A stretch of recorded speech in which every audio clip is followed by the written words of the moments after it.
ఒకసారి ఒక పాస్టర్ గారిని, ఎందుకండి ఈ సిలువ అవి పెట్టరు, జస్ట్ రిప్రజెంటేషన్ అండి, మామూలు మన ప్రభు సిలువ మీద చచ్చిపోయాడని చెప్పడానికి, మన ప్రభు ఇలా ఉంటాడో ఇలా ఉండేవాడు అంగీతం అని చెప్పడానికి. Very good. అయితే ఏం చేయాలి, అక్కడ వాచ్మెన్ పెట్టాలి. ఏమని, ఇలా చేయలేగుతుంటే కరెక్ట్గా టప్ అని కొట్టి దండం పెట్టుకు, దీనికి ఇది యేసు ప్రభు కాదు. లాంటిది సిలువ దగ్గర మోకాళ్ళతో టప్ అని కాలు మీద ఒకటి కొట్టి ఇక్కడ మోకరించుకో, ఇది యేసు ప్రభు లాంటిది, యేసు ప్రభు కాదు అని చెప్పాలి. మన వాళ్ళు ఏం చేస్తారు, ఈ పాస్టర్మ గారు ఈ ఇద్దరు సిలువ దగ్గర దండం పెట్టుకుని ఫోటో పెడతారు, దాన్ని అందరము స్టేటస్ పెట్టుకుంటారు, అందరూ షేర్ చేసి. ఎంత ప్రార్థన పరులు కాదు, విగ్రహారాధికులు. వాళ్ళు ప్రార్థన పరులు కాదు, విగ్రహారాధికులు. దేవుడు దాన్ని క్షమిస్తాడు అనుకుంటున్నారా? ఎట్టి పరిస్థితుల్లో క్షమిస్తాడు. ఎందుకంటే ప్రభు చెప్పేసుకున్నాడు, ధర్మశాస్త్రం అంతా చెప్పి, మీరు ఇతర దేవుళ్ళకి చేసినట్టు నాకు చేయడానికి వీల్లేదు.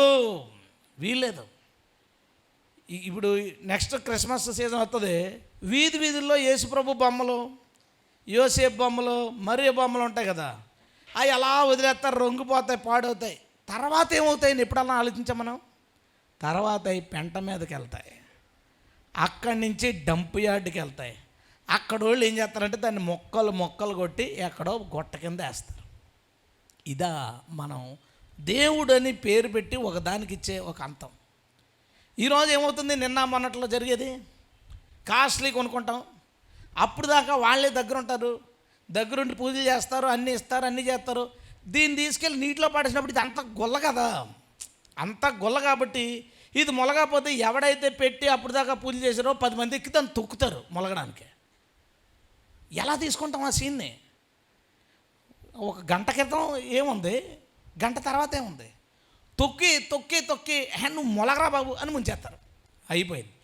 ఈడిపోయిన తర్వాత ఒక 2 రోజులు పోయిన తర్వాత ఇంకో బ్యాచ్ వస్తా, మున్సిపాలిటీ బ్యాచ్, అదొచ్చి ఏం చేస్తే వీటన్నిటిని పీకి రోడ్డు మీద పడేసి కాళ్ళు చేతులు తలకాయ సెపరేట్ చేసి గుండ కింద కొట్టి దాన్ని కొట్టేస్తారు.